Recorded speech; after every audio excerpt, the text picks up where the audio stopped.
Estimadas alumnas, estimados alumnos, esperando se encuentren muy bien. Esta cápsula está destinada para resumirles la farmacología anticonvulsivante. Como verán en esta cápsula y también en el libro guía, la idea nuestra es que ustedes conozcan algunos de los principales fármacos anticonvulsivantes, sus mecanismos de acción, algunas reacciones adversas características de algunos de ellos, de los más utilizados, y, y que reconozcan los fármacos y sus principales utilidades. Bien resumida esta farmacología, ya que en algún momento de su formación eh, aprenderán más sobre la fisiopatología de las convulsiones y por tanto los distintos tratamientos.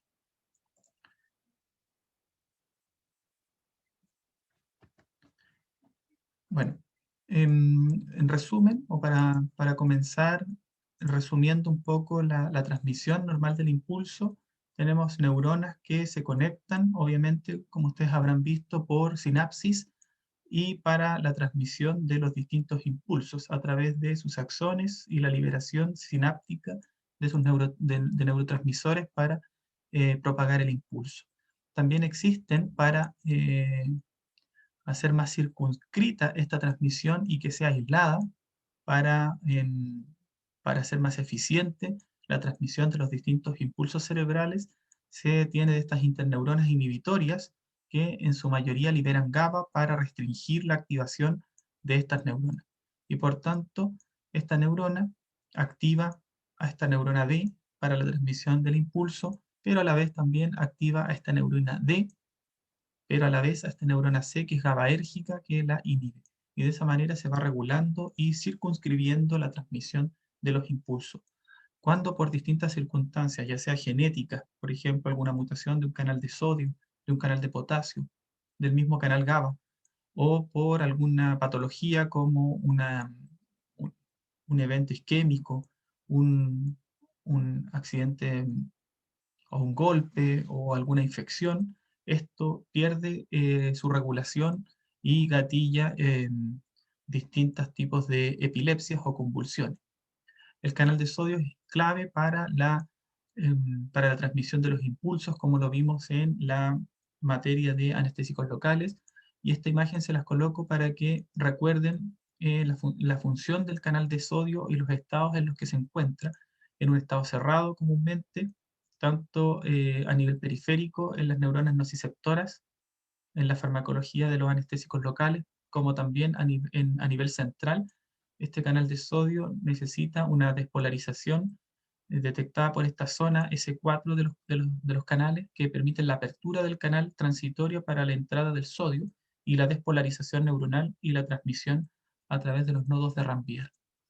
Y luego, en milisegundos, el cambio de potencial también genera un cambio conformacional en esta zona intracelular para el bloqueo del canal y tener un estado inactivo.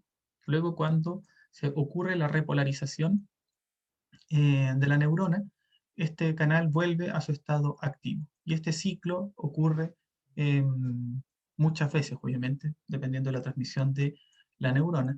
Y los distintos agentes anticonvulsivantes que reconocen el canal de sodio actúan de la misma manera que los anestésicos locales, inhibiendo o uniéndose al estado activo o al estado inactivado.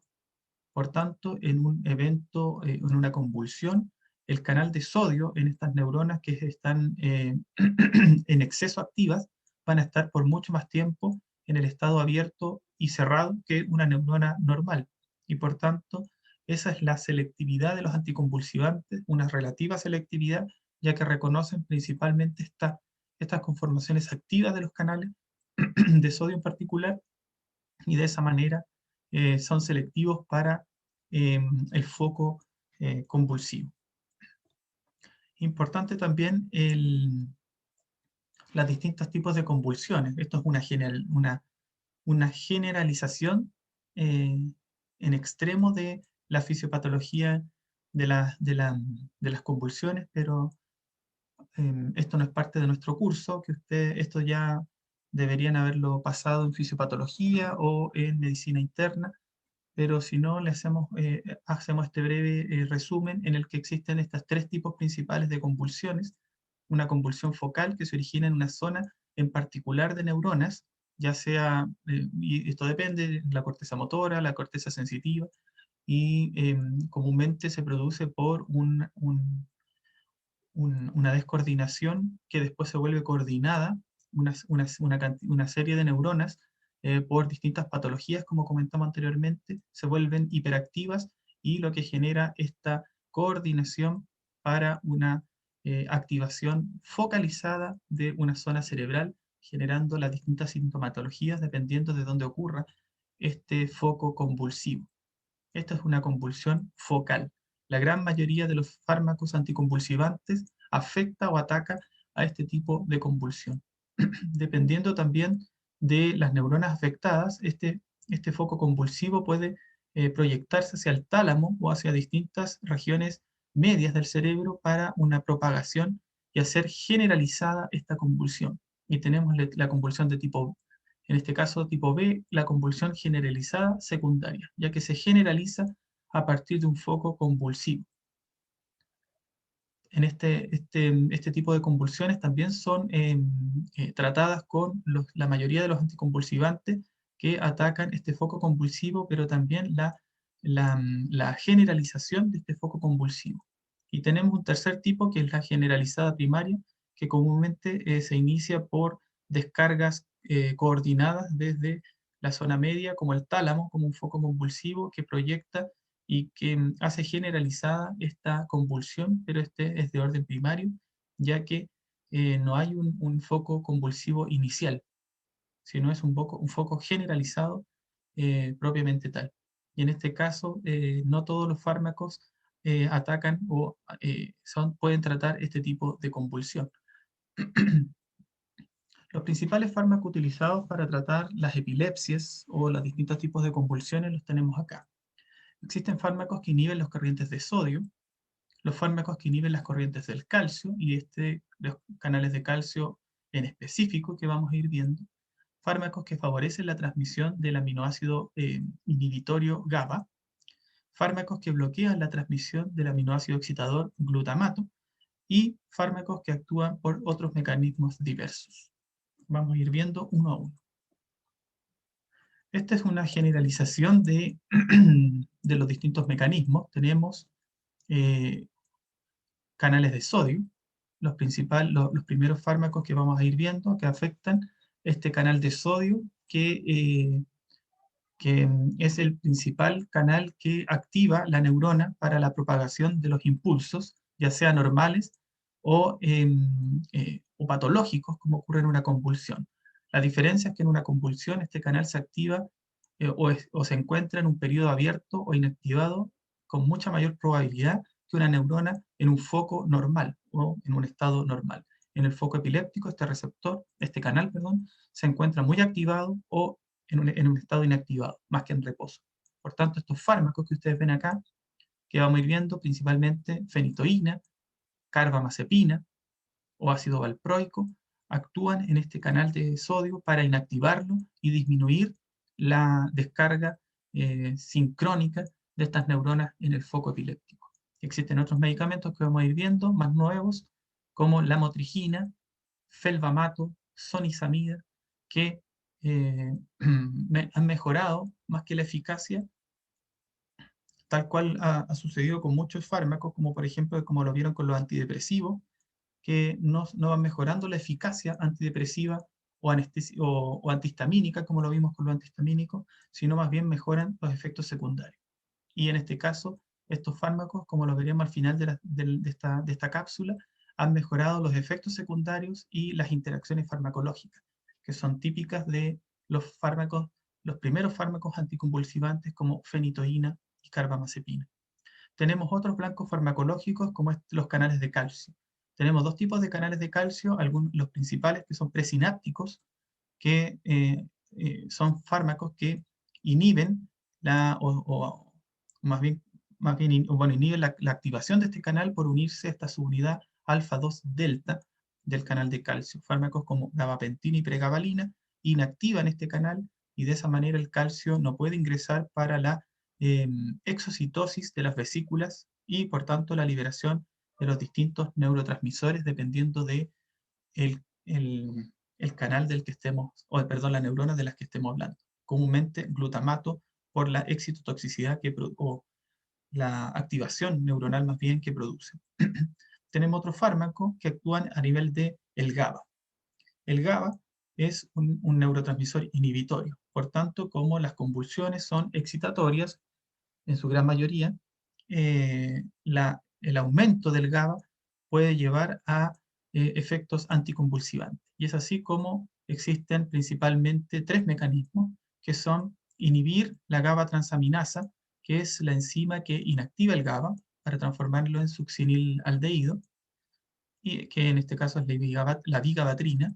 Tenemos también la tiagabina, que es un inhibidor del GAT, que es el transportador de GABA, que genera una recaptación del GABA para guardarlo en sus vesículas, en las neuronas respectivas.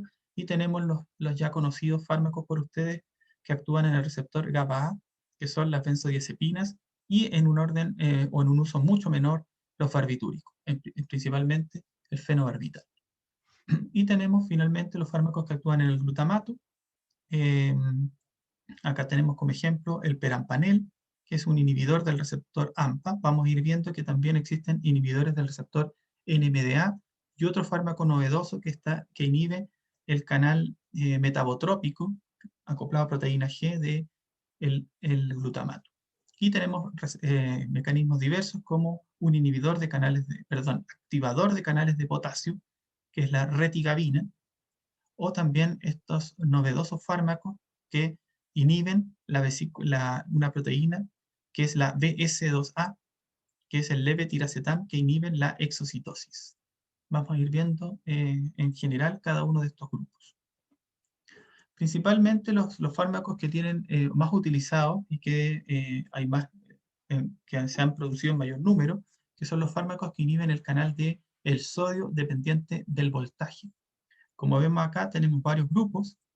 Tenemos estos moduladores que al bloquear el canal de sodio, como lo ven acá, les recuerdo, tienen el mismo mecanismo de acción que los anestésicos locales, por tanto, inhiben la entrada del canal de sodio porque inhiben la conformación, el paso de la conformación inactiva a la conformación en reposo para que vuelva a activarse. Por tanto, aumentan el periodo refractario de este canal y por tanto, como sale en esta parte de la diapositiva, bloquean la acción potencial de propagación, se disminuye la capacidad potencial de propagar el impulso, estabilizan las membranas neuronales y disminuyen, por supuesto, la liberación del neurotransmisor, el disparo focal y la propagación de la convulsión cuando estos fármacos inhiben el canal de sodio en la terminal de la neurona respectiva. Por tanto, lo que hacen es disminuir tanto la propagación como estabilizar la membrana. Por tanto, disminuyen la probabilidad de apertura de estos canales, disminuyendo este foco de canales de sodio que se activaron en neuronas respectivas, que son el foco del inicio de la convulsión. Y por tanto, también al inhibir esta propagación, disminuyen la generalización de esta convulsión para hacer una convulsión más generalizada.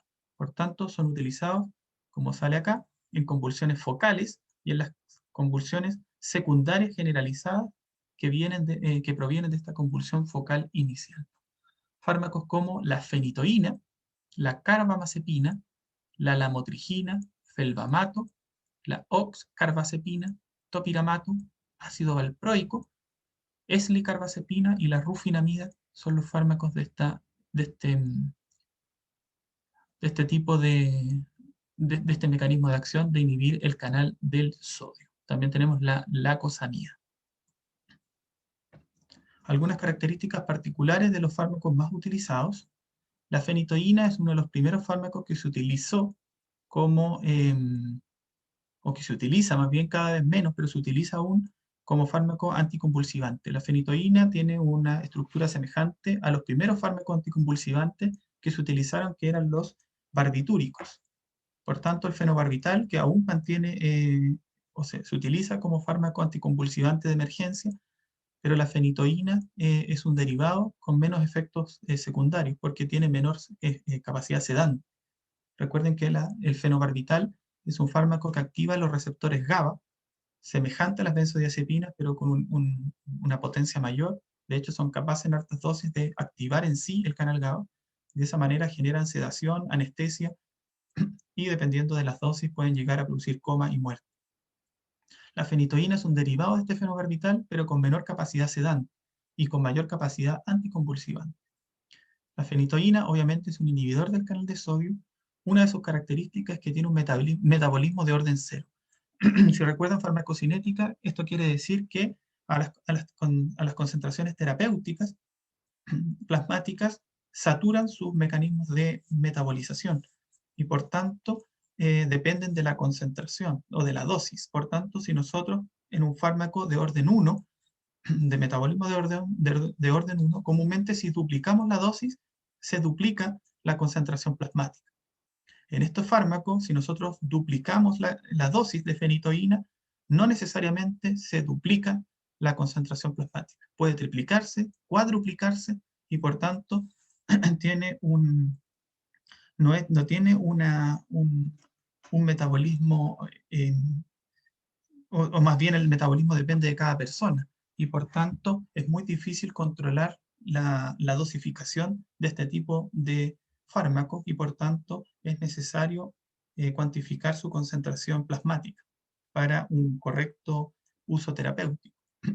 Lo mismo sucede al revés, si nosotros queremos disminuir los efectos secundarios producidos por este fármaco y reducimos a la mitad la dosis, no necesariamente se reduce a la mitad la concentración, puede reducirse mucho más generando un efecto eh, o disminuyendo el efecto terapéutico, produciendo en un paciente convulsiones. Por tanto, tiene un metabolismo de orden cero y es poco predecible su concentración plasmática, tanto para aumentar la dosis como para disminuir. También es un fármaco que induce el metabolismo de otros fármacos. Y esto es lo que les comenté inicialmente, que los primeros fármacos anticonvulsivantes, fenitoína, ácido valproico y las carbamazepina que vienen a continuación en las diapositivas, inducen el metabolismo de otros fármacos. Esto se ha demostrado que estos fármacos activan ciertos receptores nucleares en las células, en los hepatocitos, y generan el aumento de ciertas enzimas, principalmente el citocromo P450 y ciertas subunidades que vamos a ver, isoformas, perdón, que vamos a ver al final de esta cápsula. Pero lo importante de esto es que aumentan el metabolismo de otros fármacos. Aquí les coloco el ejemplo de los anticonceptivos. Pueden ser otro tipo de fármacos también. Una paciente que esté tomando anticonceptivos, que tome fenitoína o carbamazepina, estos anticonceptivos, si recuerdan las clases de la materia de endocrino, el etinilestradiol, que es el principal fármaco estrogénico que se utiliza como anticonceptivo, cada vez se utiliza en dosis más bajas, ya que se complementa con un progestágeno.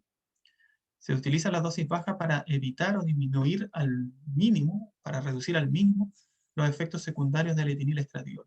El problema de esto es que cuando cuando estamos en la dosis más baja efectiva, se toma un fármaco inductor del metabolismo, como estos fármacos, puede reducir la eficacia anticonceptiva y llegar a embarazos no deseados.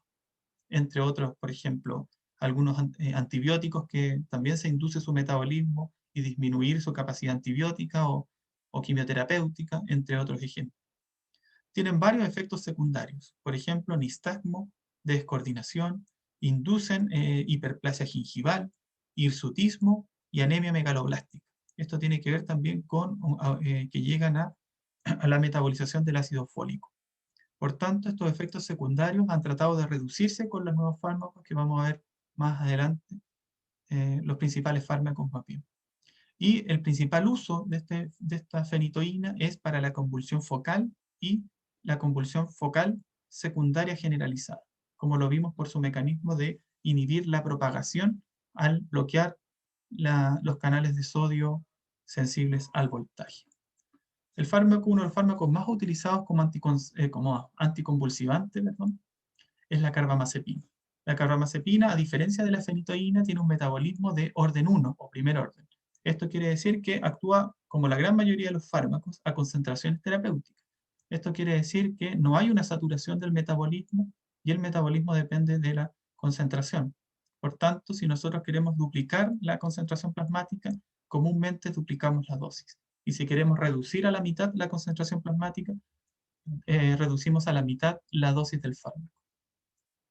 Lo que no ocurre con la fenitoína. Por tanto, la concentración plasmática de carbamazepina es mucho más segura y no requiere, más segura, perdón, su monitorización, y no requiere monitorización, más bien. La fenitoína requiere monitorización porque es impredecible su, su cinética, en cambio la cinética de la carbamazepina es mucho más predecible por su metabolismo. Al igual que fenitoína, induce el metabolismo de otros fármacos. Y también hay que tener ojo con ciertos fármacos como los anticonceptivos. Una cosa particular de la carbamazepina es que induce su propio metabolismo. ¿Qué quiere decir esto? Que induce las enzimas que metabolizan a la carbamazepina. Por tanto, hay que ir escalando la dosis. O sea, se parte con dosis bajas y después se va aumentando la dosis porque a medida que el fármaco se va acumulando por sus vidas medias, recuerden que se necesitan de 5 a 7 vidas medias para alcanzar el estado estable. En esas concentraciones va induciendo su metabolismo, por tanto hay que ir aumentando la dosis hasta llegar a un nivel estable de concentración, que se observa con la clínica, con los efectos anticonvulsivantes. También tiene varios efectos secundarios, entre ellos uno de los principales es el nistagmo, la descoordinación, hiponatremia, no aparecen aquí, pero tienen mareos, sedación, y también se ha visto que algunos pacientes pueden experimentar el síndrome de Stevens-Johnson. De hecho, algunos estudios han visto que ciertos haplotipos o ciertos pacientes con diversos haplotipos pueden tener más probabilidad de generar eh, esta grave reacción adversa que puede llegar a la muerte del paciente. Los principales usos de carbamazepina es de elección para las convulsiones focales y secundarias generalizadas. ¿Por qué es de elección? Por su costo, por su efectividad y porque estos efectos secundarios, el síndrome de Stevens-Johnson es muy raro, pero los otros efectos adversos igual podrían ser llevaderos, a diferencia de la fenitoína respecto a su metabolismo. Se utiliza principalmente la carbamazepina por sobre ella. Y tenemos los nuevos fármacos que utilizan, estos son los principales, donde la oxcarbazepina, que es un derivado de la carbamazepina, que mantiene los mismos efectos secundarios, la diferencia que la oxcarbazepina afecta en menor medida el metabolismo de otros fármacos. También tenemos la lamotrigina, que vamos a ir viendo que tiene muchos mecanismos de acción, no solo inhibe el canal de sodio, por tanto, cada vez está siendo más utilizada porque puede actuar en diversos o tiene un amplio espectro, digámoslo, anticonvulsivante. Puede actuar o es efectivo en las convulsiones focales, secundarias generalizadas o generalizadas, incluso en las crisis de ausencia. La lacosamida y la sonisamida son los más novedosos que por su precio se están usando se utilizan para las convulsiones o las epilepsias refractarias a los fármacos que se utilizan con mayor frecuencia. En general tienen menos efectos adversos. Una excepción sería la oxcarbazepina, que presenta menos efectos, pero no mucho menos que la carbamazepina. La diferencia, les recuerdo, es que tiene mucho menor efecto en el metabolismo. El resto tiene menos efectos secundarios, afectan en menor medida el metabolismo de otros fármacos, sin embargo su desventaja es que son un poco más caros, algunos mucho más caros, y se reservan para los refractarios o los pacientes refractarios a los primeros fármacos. La excepción sería la lamotrigina, que cada vez se está utilizando más por su alta efectividad, bajos efectos secundarios y amplio espectro anticonvulsivante. Un segundo grupo de fármacos son los que inhiben el canal de calcio. Vimos dos principales fármacos, los que inhiben el canal de calcio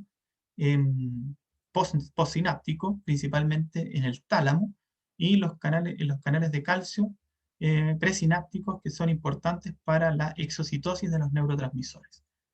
Tenemos inhibidores del canal de calcio tipo T y los inhibidores del canal de calcio presináptico. Los inhibidores del canal de calcio tipo T, tenemos acá, los principales son la etosuximida, acá tenemos un nombre, etosuximida, el ácido valproico o valproato de sodio y la lamotrigina. Aquí nuevamente aparece la lamotrigina como un segundo fármaco. Como el ácido valproico también es un inhibidor del canal de sodio.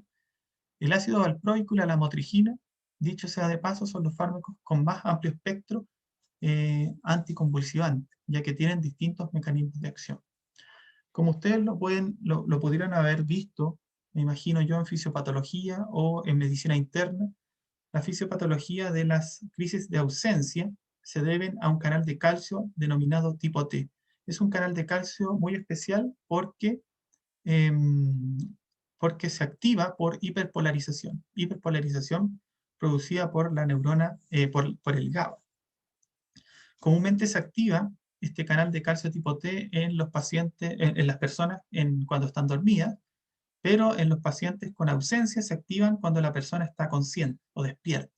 Por tanto, la inhibición de este canal de calcio en estos pacientes con crisis de ausencia, que es un tipo de convulsión generalizada que se produce en el tálamo, la inhibición de este canal con valproato, etosuximida, pero también con la motrigina, puede llevar eh, a normalizar o a reducir las crisis de ausencia. Las principales características, la etosuximida solo inhibe los canales de calcio tipo T. Por tanto, su único mecanismo de acción es inhibir el canal de calcio tipo T y por tanto es de elección en ausencias que no son complicadas. De hecho, es el fármaco con el que comúnmente se inicia la terapia de las ausencias. Solo inhibe el canal de calcio tipo T. ¿Por qué coloco esto? Coloco esto porque los otros fármacos, la motrigina y ácido valproico, tienen múltiples blancos. Como lo vemos acá, el segundo fármaco de elección es el ácido valproico.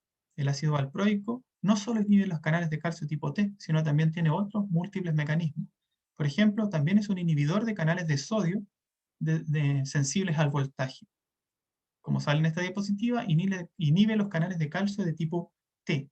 También inhibe la GABA transaminasa, que es la enzima que degrada el GABA, y por tanto, se ha visto también que inhibe al transportador de GABA. Por tanto, y también por otro lado, no lo coloco acá, pero se ha visto que el fármaco también activa a la enzima que promueve la producción de GABA. Por tanto, también potencia los efectos del GABA y por otro lado, activa la glutamato descarboxilasa, que es la enzima que en este caso inactiva el glutamato y también genera al GABA, porque la glutamato descarboxilasa, al quitar el carboxilo al glutamato, lo transforma en GABA. De esa manera, el ácido valproico tiene múltiples mecanismos de acción. El principal para la ausencia es que inhibe canales de calcio de tipo T, pero también puede utilizarse en epilepsias focales, donde el principal mecanismo sería inhibir el canal de sodio o aumentar la neurotransmisión GABAérgica. El ácido valproico, a diferencia de la etosuximida, que solo se utiliza para las ausencias, el ácido valproico se utiliza para las ausencias resistentes a etosuximida. No obstante, también puede utilizarse como fármaco de uso primario o en primera instancia en las ausencias. También se utiliza por su inhibición del canal de sodio y el aumento del GABA en las epilepsias focales resistentes a carbamazepina o fenitoína, principalmente carbamazepina, que es la que se utiliza, como comenté anteriormente. También tiene utilidad en la manía e hipomanía. Recuerden que el principal fármaco utilizado en la manía e hipomanía es el litio, carbonato de litio, pero otros fármacos como la carbamazepina, el ácido valproico y algunos antipsicóticos que verán en otra cápsula, también tienen utilidad en la manía e hipomanía. También tiene utilidad en el dolor neuropático, ya que al inhibir canales de sodio y potenciar el GABA, también tienen alguna utilidad en el dolor neuropático. Sin embargo, una desventaja del ácido valproico es que puede producir hepatotoxicidad, lo que genera que los pacientes periódicamente tienen que realizarse exámenes para determinar eh, las enzimas hepáticas o para asegurar que no haya toxicidad hepática por este tipo de fármacos.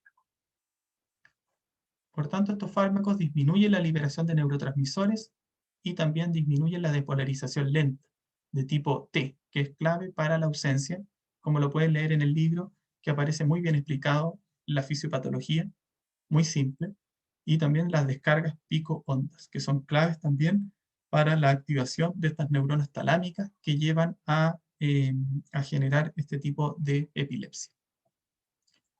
Los otros fármacos, que son los inhibidores de la liberación de transmisores, que también actúan en esta subunidad alfa-2 delta del canal de calcio presináptico, son blanco de la pregabalina y la gabapentina. Como ven acá, las estructuras se sintetizaron porque querían aumentar la transmisión GABAérgica. Como ven acá, este es el GABA, este es el ácido gamma-aminobutírico. Acá, si tuviera otro grupo carboxilo, sería el glutamato. Cuando se le quita el glutamato por la descarboxilasa, genera GABA. Y aquí ven que la gabapentina tiene su estructura el GABA en azul, y la pregabalina tiene su estructura el GABA acá también en azul. Y este otro residuo que le da mayor estabilidad para ser utilizado por vía oral, ya que el GABA es degradado fácilmente. En cambio, la gabapentina y la pregabalina se pueden utilizar por vía oral con estas modificaciones. Esto era para potenciar la actividad GABAérgica. No obstante, aunque en menor medida que las benzodiazepinas pueden potenciar la actividad GABA, sus efectos son más bien en el canal de calcio, inhiben este canal y de esa manera inhiben la neurotransmisión. Por tanto, tiene un uso secundario como anticonvulsivante, pero su mayor utilidad radica en usarlo como analgésicos neuropáticos o en dolores neuropáticos, tal cual el ácido valproico. En este caso, el aumento del GABA y la inhibición de la neurotransmisión se cree que pueden actuar a nivel de el asta dorsal de la médula para inhibir la liberación en la neurona, en la transmisión del nociceptor, inhibiendo la liberación de sustancia P o el propio glutamato y por tanto generar efectos analgésicos. Los principales efectos adversos obviamente son sedación y somnolencia por su efecto GABAérgico y también por inhibir la neurotransmisión de norepinefrina o serotonina a nivel central. Otros fármacos potenciadores del GABA. Ojo que no se incluyen acá los anteriores porque su efecto GABAérgico es muy limitado, más bien inhiben el canal de calcio. Pero los fármacos que potencian el GABA, los más conocidos y utilizados son los que vimos en la unidad anterior, que son las benzodiazepinas. Tenemos, como lo vimos también en esa unidad, tenemos distintas benzodiazepinas. Recordándoles solamente que las benzodiazepinas actúan en este canal pentamérico, que es un canal iónico que su apertura, su activación genera la entrada de cloruro y la hiperpolarización de la neurona postsináptica. Puede ser presináptica, obviamente, si el canal se encuentra en el lugar presináptico o en la neurona presináptica. Tenemos diazepam y lorazepam que se utilizan principalmente en las urgencias, en las crisis convulsivas. Ustedes habrán visto en ciertas series y películas, o en la realidad, espero que no, pero que los pacientes comúnmente cuando llegan con crisis convulsiva o experimentan alguna crisis convulsiva, el principal fármaco utilizado es el diazepam. El lorazepam y también el midazolam podrían utilizarse en las crisis convulsivas, porque al inhibir o aumentar la conductancia del cloruro rápidamente disminuyen las crisis convulsivas tónico-clónicas o las crisis focales. El clonazepam, por otro lado, tiene la característica de inhibir el canal de calcio de tipo T. Esto lo hace indirectamente. Por tanto, se puede utilizar se utiliza ambulatoriamente para el tratamiento de las ausencias y las crisis tónico-clónicas, en este caso las ausencias, si es que es refractario el tratamiento a la etoxuximida o al ácido valproico o a la lamotrigina que vimos en las diapositivas anteriores. Como ya lo vimos en la unidad anterior, tienen muchos efectos adversos, depresores centrales, sedación, pérdida de memoria, ataxia, entre otros efectos secundarios. Tenemos los barbitúricos que también actúan en este receptor. El fenobarbital es único fármaco que se utilizaba. También se podía usar tiopental en algunas crisis convulsivas o pentobarbital. Sin embargo, el fenobarbital es el más indicado porque tiene, pese a todo, tiene menores efectos sedantes que los anteriores, que el tiopental o pentobarbital. Sin embargo, ha sido desplazado por sus efectos secundarios. Y si tenemos estos dos fármacos, es preferible el diazepam por sobre el fenobarbital. Tenemos fármacos más novedosos, pero de uso secundario. La vigabatrina inhibe la GABA transaminasa, que es la que transforma el GABA en semialdehído succínico, como lo ven acá en esta diapositiva. Al inhibir a esta enzima, se potencia la neurotransmisión GABAérgica, tiene efectos adversos en la agudeza visual. De hecho, los pacientes que toman vigabatrina tienen que periódicamente consultar al oftalmólogo para determinar su agudeza visual. Como les comenté, su uso es secundario a los otros fármacos anteriores. Y la tiagabina también tiene uso secundario y para las epilepsias refractarias a los múltiples fármacos que ya hemos visto, pero inhibe el transportador de GABA, como lo ven acá. Inhibe el transportador de GABA, por tanto se potencia la sinapsis GABAérgica. Inhibidores de la señalización del glutamato, la gran mayoría son fármacos recientemente incorporados en la terapéutica. La gran mayoría de ellos tienen un uso clínico más bien secundario a epilepsias refractarias, a los tratamientos, por ejemplo, si es focal, carbamazepina, valproico, fenitoína, lamotrigina. Si es ausencia, bueno, no se utilizan en la ausencia por su mecanismo, pero más bien son refractarios a las epilepsias focales y secundarias a la epilepsia focal. Los principales son los receptores ionotrópicos, el receptor NMDA, que lo ven acá, es el receptor, uno de los receptores reconocidos por el glutamato. En este caso tenemos el felbamato. El felbamato es un inhibidor de este canal NMDA, y por el lado del receptor AMPA tenemos el topiramato y el perampanel. Y por el lado del receptor metabotrópico, que no aparece en esta diapositiva, el receptor metabotrópico es el receptor acoplado a proteína G que reconoce al glutamato, y en este caso la rufinamida. Pero les vuelvo a repetir, estos fármacos en su gran mayoría son de uso secundario a los que ya hemos comentado, inhibidores del canal de sodio principalmente. Y tenemos otros mecanismos, les voy a señalar los dos principales, activadores del canal de potasio, que es la retigabina, que lo observan acá. Al activar el canal de potasio, generan la salida del potasio, por tanto, hiperpolarizan a la neurona presináptica, por tanto, no hay neurotransmisión, o hiperpolarizan a la neurona postsináptica, y por tanto, es difícil o aumentan el umbral para la despolarización neuronal. Y por tanto también es un fármaco de uso secundario, la retigabina.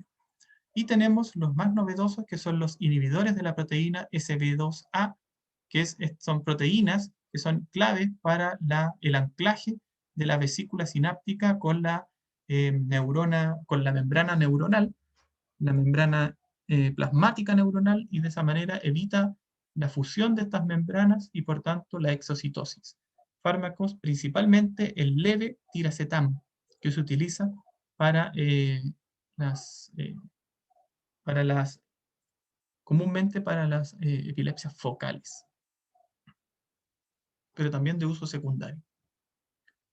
Vamos a hablar un poco de los resúmenes para que ustedes vayan observando. Les dejo esta tabla. Obviamente les subiré las diapositivas, por tanto van a tener esta tablita para que la puedan ver. Tenemos los distintos blancos moleculares y su actividad y consecuencia. Tenemos los moduladores que vimos del canal de sodio, donde los más importantes, fenitoína, carbamazepina y ácido valproico, son los de primera generación, pero por sus efectos secundarios e interacciones, cada vez están siendo o se están sintetizando nuevos fármacos, entre ellos la lamotrigina, que también está siendo utilizado como de primera elección en ciertas situaciones, y otros fármacos más secundarios como el felbamato, topiramato. Estos fármacos, al inhibir el canal de sodio, bloquean la acción potencial de la propagación, estabilizan la membrana, disminuyen la liberación de neurotransmisores. Tenemos bloqueadores del canal de calcio. Tenemos dos tipos, como lo vimos, los canales de calcio en el tálamo, donde la etosuximida, ácido valproico y la lamotrigina se utilizan principalmente, y también tenemos los presinápticos, donde gabapentina y pregabalina tienen un uso secundario en la epilepsia, sino más bien se utilizan primariamente en el dolor neuropático. Tenemos los moduladores del GABA, donde los moduladores alostéricos del receptor, donde el principal es benzodiazepina, pero como observan acá, tenemos fármacos que tienen otros mecanismos. Por ejemplo, felbamato, que también inhibe el canal de sodio, y la oxcarbazepina, que también inhibe el canal de sodio. Por tanto, como van viendo, existen fármacos que tienen múltiples mecanismos. Inhibidores de los que potencian la sinapsis GABAérgica, como lo vimos, la tiagabina y la vigabatrina. Antagonistas del receptor NMDA, felbamato, antagonistas AMPA, donde está topiramato, perampanel, potenciadores de la actividad del canal, estos activados por nucleótidos, no lo vimos, pero la lamotrigina tiene muchos mecanismos, y otros fármacos como la ritagabina, la rigabatin, perdón, la, la retigabina, que es el fármaco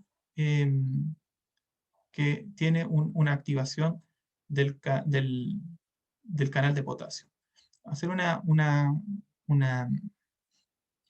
un paréntesis aquí: en Inglaterra, el fármaco activador de este canal de potasio se llama retigabina, pero el mismo fármaco en Estados Unidos se llama esigabina, para que no, por eso tienen estas letras acá el fármaco, pero es el mismo. La retigabina en Inglaterra, y acá en nuestro país, la esigabina en Estados Unidos, que son los activadores del canal de potasio. Y el otro es el levetiracetam o el brivaracetam, que son los inactivadores de esta proteína que inhiben, por tanto, la liberación de neurotransmisores al inhibir la fusión de las membranas con la vesícula. Acá tenemos, por tanto, los principales fármacos y sus usos en la terapia en el foco convulsivo, donde inhiben la propagación y mantienen circunscrito el potencial. Tenemos los fármacos, los más utilizados son los inhibidores del canal de sodio, que inhiben la propagación de este foco epiléptico. Fármacos como fenitoína, carbamazepina o la lamotrigina. No aparece aquí, pero el ácido valproico también puede ser utilizado como este mecanismo. Y los fármacos como las benzodiazepinas, felbamato, gabapentina, son también todos utilizados para detener el foco convulsivo por sus mecanismos correspondientes. En la parte B tenemos la fisiopatología y la farmacología de las ausencias, donde la activación de este canal de calcio de tipo T es activado por el GABA. El GABA es el GABA hiperpolariza esta neurona, y la neurona activa este canal, y de esa manera se activa la vía,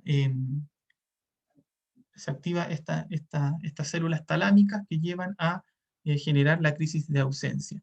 Por tanto, la inactivación de este canal lleva a la disminución de las crisis de ausencia con etosuximida, ácido valproico y también con lamotrigina, que aparece aquí inhibiendo el canal de sodio. También tiene efectos en, el, en la sinapsis GABAérgica, pero también inhibe canales de calcio de tipo T.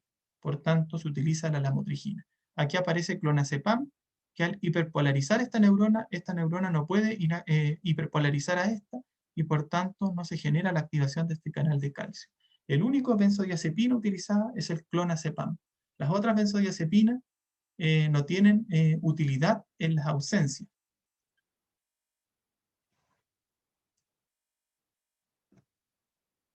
Las últimas diapositivas son un resumen para que ustedes tengan, y para hacerles más fácil la utilidad de estos fármacos. Los canales de sodio, los fármacos que actúan en el canal de sodio, donde los principales son fenitoína, carbamazepina, oxcarbazepina, todos se utilizan para las epilepsias focales y secundarias generalizadas, como ven acá. Todas se utilizan para las epilepsias focales y generalización de esta epilepsia, excepto la lamotrigina. Esta es la única excepción, que por inhibir el canal de sodio, activar el GABA, inactivar los canales de calcio, también se utiliza en las ausencias. Ese es un fármaco que se utiliza para la ausencia. Los inhibidores del canal de calcio, la etosuximida, que se utiliza para la ausencia, y tenemos el valproato, que no aparece acá en este resumen, aparece en otro lado, pero también se utiliza para las ausencias, porque es un inhibidor del canal de calcio. Tenemos la gabapentina y pregabalina, que se utilizan en las epilepsias focales, pero muy secundariamente, debido a su uso principal en el dolor neuropático.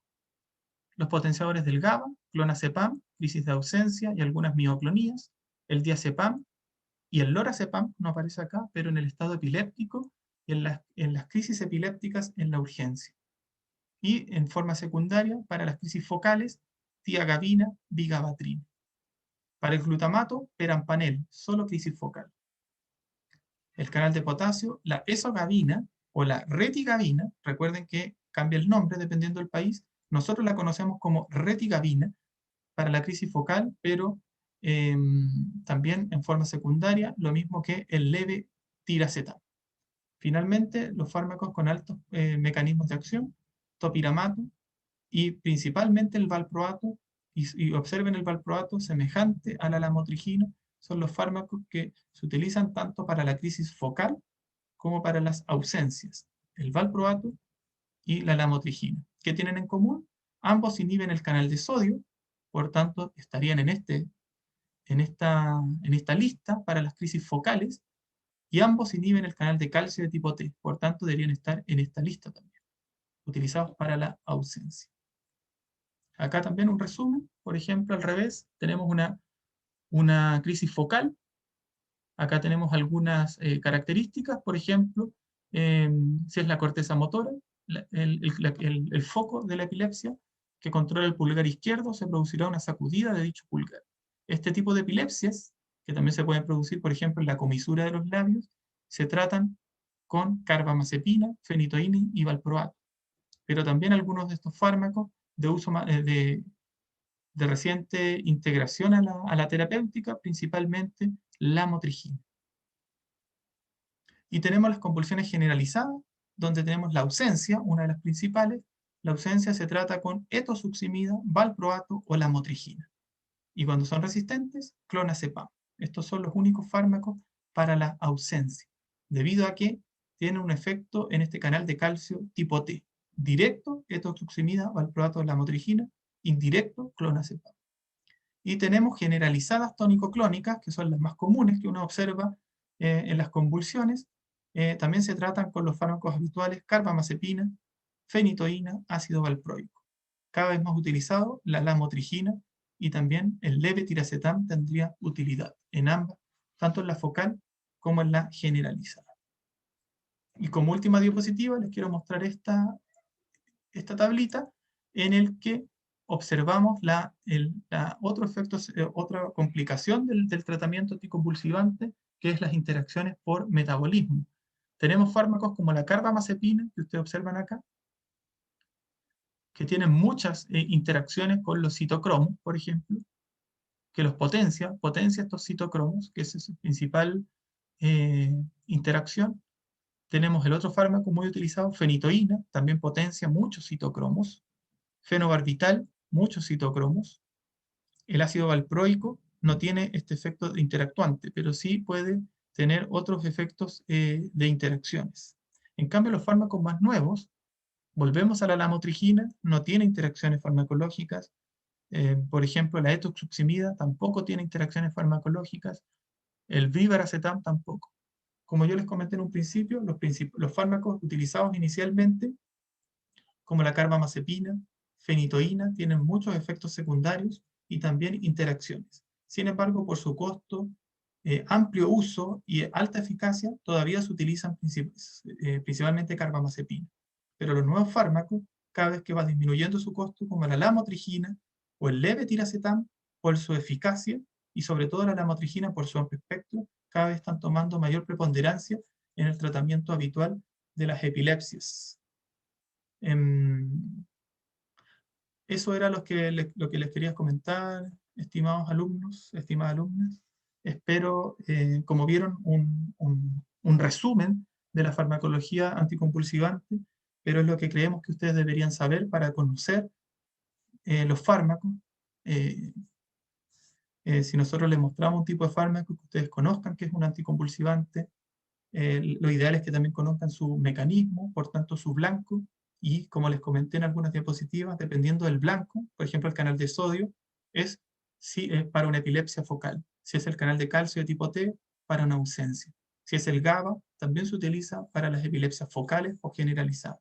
Por tanto, eso es lo que yo quería que ustedes supieran. Espero les haya quedado claro este resumen. Y de lo contrario, cualquier consulta la pueden realizar mediante el foro, correo electrónico o en la actividad sincrónica del día 22 de diciembre. Eso, muchachos, muchas gracias por su atención y nos estamos viendo para la actividad sincrónica. Que estén muy bien.